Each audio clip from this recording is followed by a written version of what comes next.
वाले मटके हैं प्यारे प्यारे, तेरे नैनों की मटकनिया है, तेरे नैनों की मटकनिया है, मल्हार प्यारे तू, मल्हार प्यारे तू, मल्हार प्यारे तू, मल्हार प्यारे तू, तेरी मंद मंद मुस्कानिया है, तेरी मंद मंद मुस्कानिया है, मल्हार प्यारे तू, मल्हार प्यारे तू, मल्हार प्यारे तू, मल्हार प्यारे तू।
उम्र अपने आप बढ़ जाती है, उम्र बढ़ने में देरी नहीं, स्नेहता की उम्र।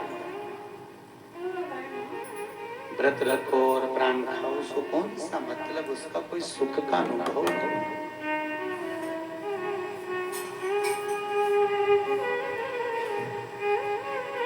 वो सुख सुख नहीं है।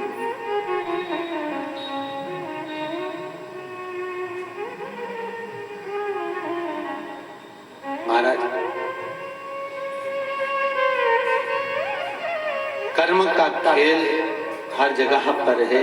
सती मैया अग्नि में कूद कर मरी थी, इसलिए उनको कोयल का जन्म मिला, क्योंकि उन्होंने धार्मिक कार्य में अड़चन उत्पन्न करी थी। बहुत ध्यान देना, कहीं यज्ञ हो, अनुष्ठान हो, भजन पूजन हो रहा हो, वहां अड़चन कभी ना डालना। प्रयास करिए, बन सके तो साइलेंट रहकर काम हो जाए, किसी को कष्ट ना हो। उसका भी दोष है। पितरों की 3 बेटियां, कल कथा में कहा था।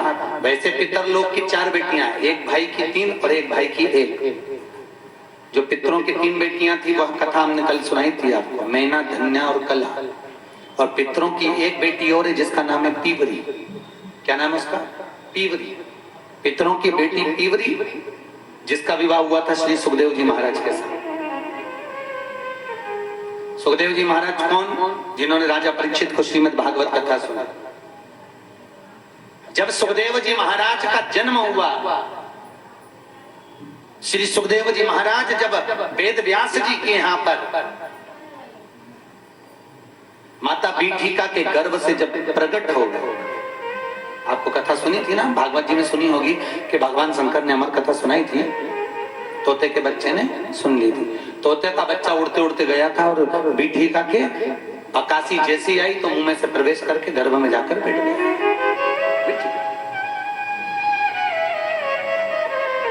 तो वेद व्यास जी महाराज ने अपनी पत्नी के गर्भ की स्तुति करी थी, निवेदन किया था कि ये गर्भ में जो बालक है वो गर्भ से प्रविष्ट है,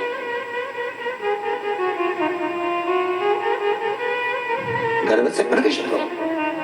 जब बालक नहीं निकला बहुत विनती करी, तब जाकर जब प्रविष्ट हुआ तो तोते जैसी उसकी नाक थी, शरीर मनुष्य जैसा था।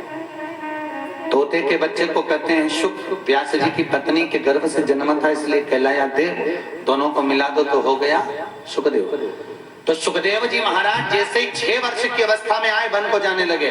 वेद व्यास जी ने रोका, कहाँ जा रहे हो?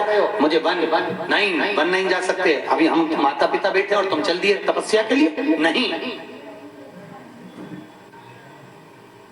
तुम नहीं जा सकते। रोका, नहीं रुके, प्रयास करा रोकने का। तो सुखदेव जी महाराज बोले मैं संसार में नहीं पढ़ना चाहता। वेद व्यास जी कहने लगे संसार में तो पढ़ना पड़ेगा, शादी तो करना पड़ेगा।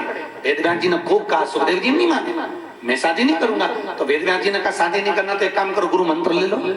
गुरु मंत्र में सुखदेव जी महाराज बोले मैं तो जगत का गुरु, मुझे गुरु मंत्र की क्या जरूरत है? नहीं, संसार में अगर जन्म लिया है तो गुरु मंत्र तो लेना पड़ेगा, क्योंकि बिना गुरु मंत्र का अगर कोई जीव रहता है तो वो कितना दान कर ले, पुण्य कर ले, सत्कर्म कर ले, चाहे वो कितना भी कन्या भोज, अन्नदान, वस्त्रदान, कन्यादान कुछ भी कर ले, उसके महत्व कुछ नहीं है, रत्ती भर का फल नहीं मिलता।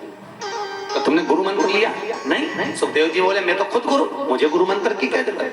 नहीं, पृथ्वी पर जन्म लिया है तो मंत्र तो लेना पड़ेगा, मंत्र तो लेना। तो सुखदेव जी महाराज ने कहा मैं किसको गुरु बनाऊंगा?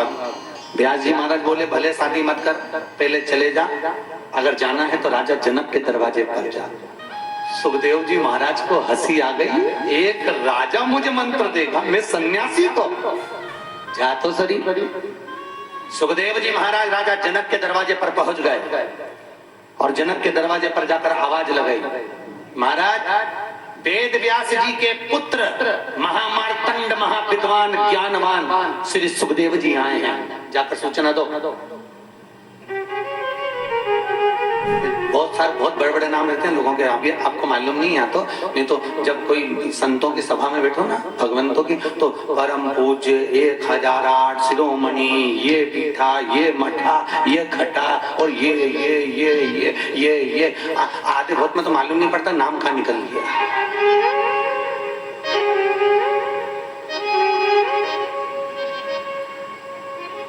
कम से कम 1 से 1.5 मिनट तक उनका पूरा क्रम चलता है, ये मठा, ये पीठा, ये कठा, वो पठा, ये और बेचारा जो सुनने बैठा उसको मालूम ही नहीं पड़ा इन्हें नाम कौन सा था।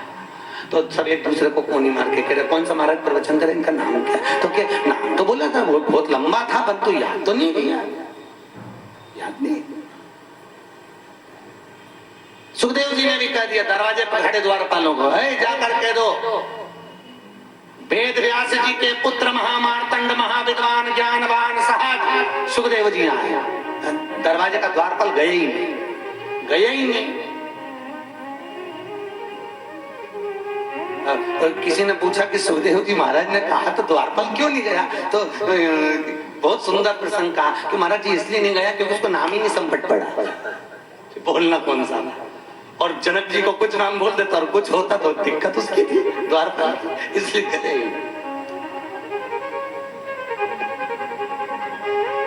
दूसरे दिन ड्यूटी चेंज हुई, फिर कोई दूसरा द्वारपाल आया, फिर इन्होंने कहा, वो भी नहीं गया।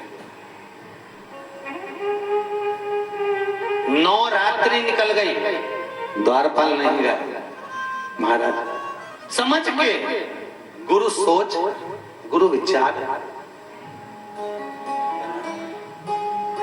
आग लगी आकाश में, पृथ्वी पे गिरे अंगारे, जो सतगुरु ना होते संसार में तो मर जाते।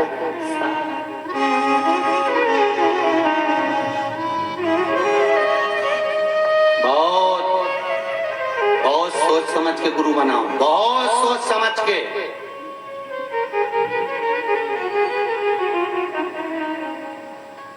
वेद व्यास जी ने भेजा था जनक जी के दरवाजे पे, जनक जी के चरण पकड़ के कह रहे मुझे आपको गुरु बनाना। तो जनक जी कह रहे मैं राजा हूं, तू संत, तू ब्राह्मण का पुत्र है, छोरा है।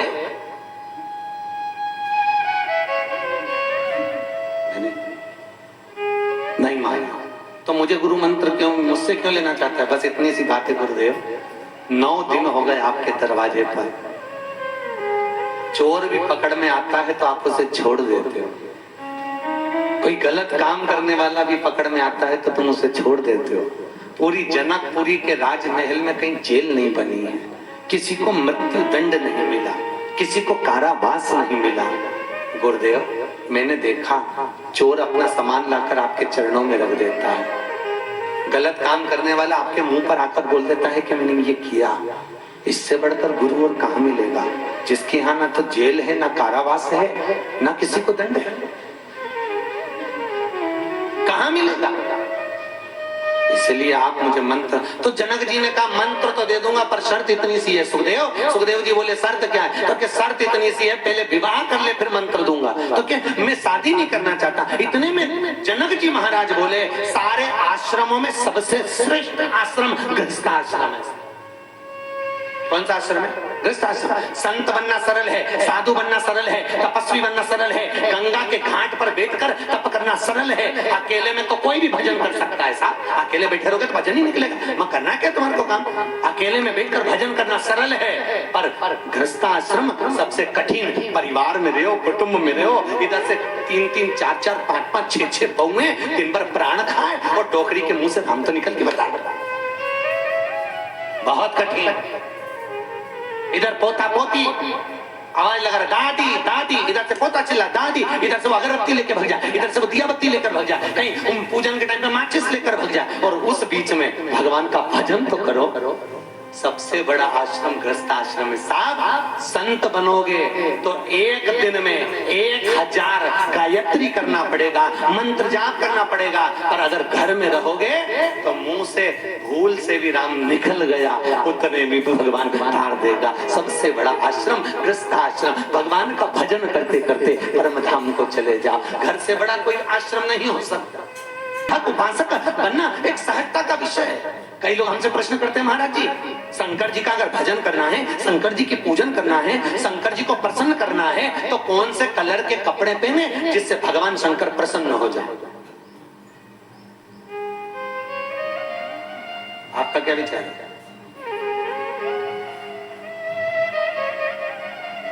कहा देवी जी को प्रसन्न करना रहता है तो लाल कलर के पहन लो, इनको प्रसन्न करना है वो कलर का पहन लो। तो शंकर जी को प्रसन्न करना है तो कौन से कलर के कपड़े बदले, कौन से कलर के कपड़े पहने जिससे शंकर मिल जाए? शिव महापुराण की कथा कहती है भगवान को पाने के लिए कपड़ा बदलने की जरूरत नहीं पड़ती। शिव महापुराण कहती है भगवान को पाने के लिए कलेजा बदलने की जरूरत पड़ती है, भगवान मिल जाता है। कपड़े कब तक चेंज करोगे साहब? लंका का राजा रावण कपड़े चेंज करा था और सीता को हर के दे गया। कल जलाएंगे उसको। लंका के राजा रावण ने एक बार संत का चोला पहना, ऐसा कपड़ा बदला कि वो कपड़ा आज तक साफ नहीं हुआ। कुंभ के मेले में सबसे पहले वो कपड़े को साफ करा जाता है। सबसे पहले शाही स्नान में संत ही नहाते हैं कि कपड़ा साफ हो जाए, क्योंकि रावण ने गंदा करा वो आज तक साफ नहीं होता। कितना प्रयास करा जाता।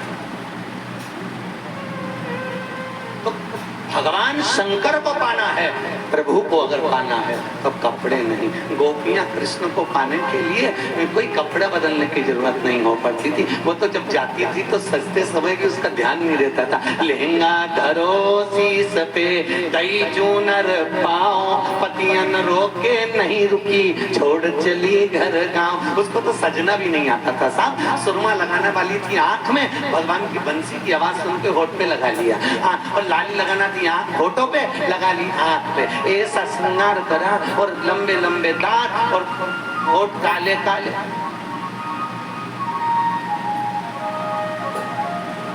और पति उसी दरवाजे से अंदर आ रहा तो इस दरवाजे से निकल के जा रही थी। पति डर के मारे भग गया है। वो उसी में का हाल हो गया कि हिरनी को बड़ा बड़ा ताता कि थारी अम्मा मारेगी पिकोटे।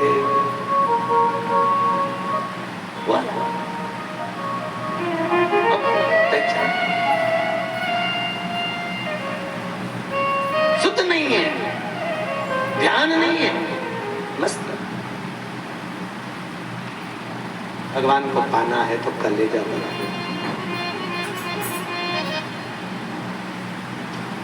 कपड़े कब तक बदलोगे? कब तक चेंज करोगे? कब तक बदलोगे?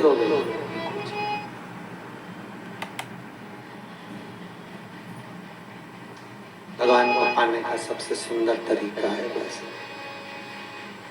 भगवान की अविरल भक्ति इस हृदय से। सुखदेव जी महाराज ने जनक जी से गुरु मंत्र लिया तो विवाह पीवरी के साथ करा, पितरों की लड़की के साथ। मेना, धन्या और कला इनके काका की लड़की है पीवरी, जो सुखदेव जी के साथ में भी आई थी। फिर सुखदेव जी महाराज विवाह करे, जनक जी से मंत्र लिया, तब राजा परीक्षित को 7 दिन की शुमा श्रीमद् भागवत कथा पढ़ के पेड़ के नीचे श्रवण कराई। सुनिए ना कथा पूरी। तो पीवरी के साथ सुखदेव जी भी आए थे। फिर 4 लड़के 1 लड़की हुई थी सुखदेव जी महाराज, जो अणु नाम के राजा के साथ भी आई थी बेटी। तो कोई सहज नहीं, सहजता का विषय नहीं है महाराज। शिव महापुराण की कथा कहती है मेना, धन्या और कला ये पितरों की बेटियां हैं। और पितर लोग कोई साधारण लोग नहीं महाराज। जहां पर पितर निवास करते हैं वो अति रमणीय धाम है। उस धाम को कोई छोड़ना नहीं चाहता, पितर लोक से कोई जाना नहीं चाहता, पितर लोक से कोई जाना नहीं चाह रहा। सबसे सुंदर अगर कोई धाम, अति रमणीय है कोई धाम, तो पितर लोक। काय पे बैठते हैं पितरों के देवता? पितरों के देवता आर्य माँ काय पे बैठते हैं? कौवे पर। काय पर बैठते हैं? कौवे। और पितरों के देवता आर्य माँ जब कौवे पर बैठते हैं और श्राद्ध पक्ष में भ्रमण करते करते जब आते हैं घूमते महाराज, तो हमारे छत पर जो भोजन पड़ा रहता है उसको कौवा ग्रहण कर लेता है, वापिस पितृलोक में जाता है। हमारे घर के पितर जब भूखे रहते हैं तो कौवा अपनी चोंच में से हमारे घर के पितरों को भोजन देता है, जिससे हमारे पितर पेट पितरों का पेट।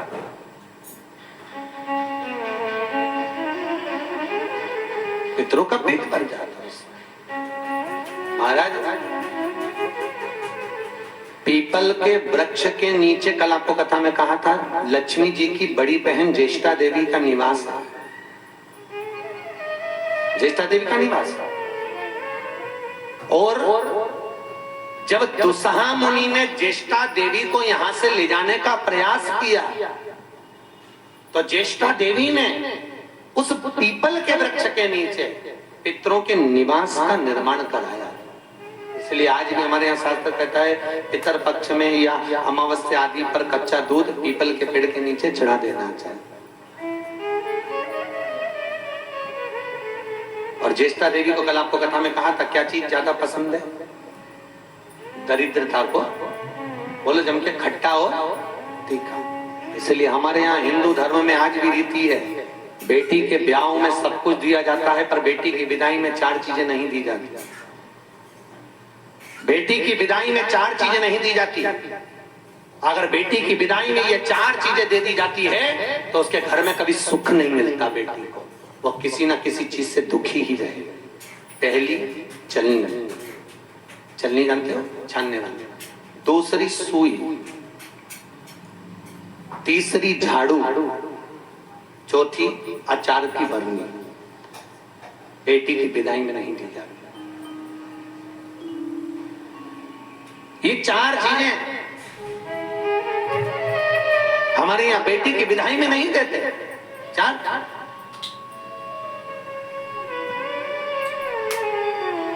बेटी की विदाई में नहीं दी जाती। इन चारों चीजों का कोई प्रमाणिकता नहीं, क्योंकि ये चार चीज में से अगर एक भी चीज हमने बेटी की विदाई में, पहली विदाई के अंदर जब बेटी का कन्यादान कर रहे हैं, जब बेटी को हम कन्या दान करते समय भेज रहे हैं, उस समय अगर इन चार चीज में से एक भी चीज दे दी तो वो बेटी कभी जिंदगी में सुखी नहीं रह सकती, उसको दुख मिलेगा ही। तन से, मन से, धन से वो तकलीफ में रहेगी।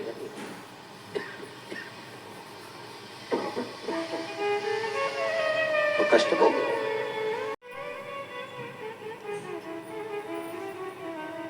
चार चीजें बेटी की विदाई में नहीं दी जाती।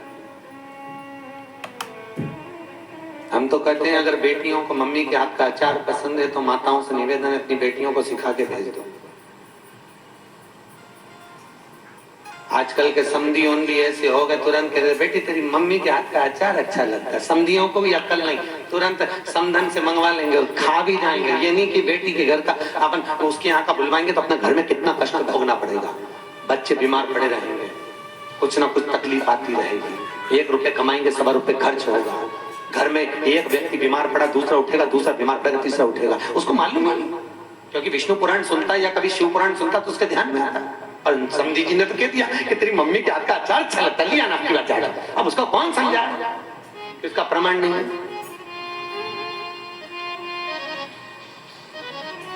प्रमाणिकता नहीं।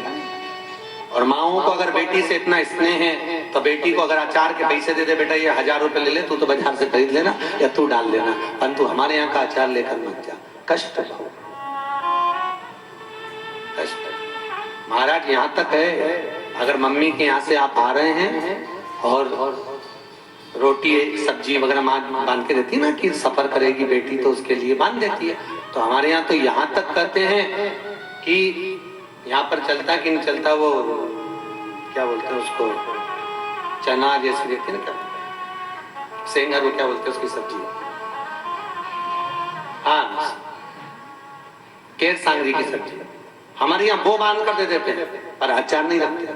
और रख देते हैं तो बेटी से कह देते हैं बेटा ये नौकर चाकर को दे देना, तू घर में मत। इतनी बड़ी डिब्बी में बांध कर दे भी देंगे, अचार तो कह देंगे तो नौकर चाकर को दे देंगे, पर तू मत खा लो पी लो, पर बच्चा है तो घर में ना रखे। सुख का अनुभव नहीं करा सकता,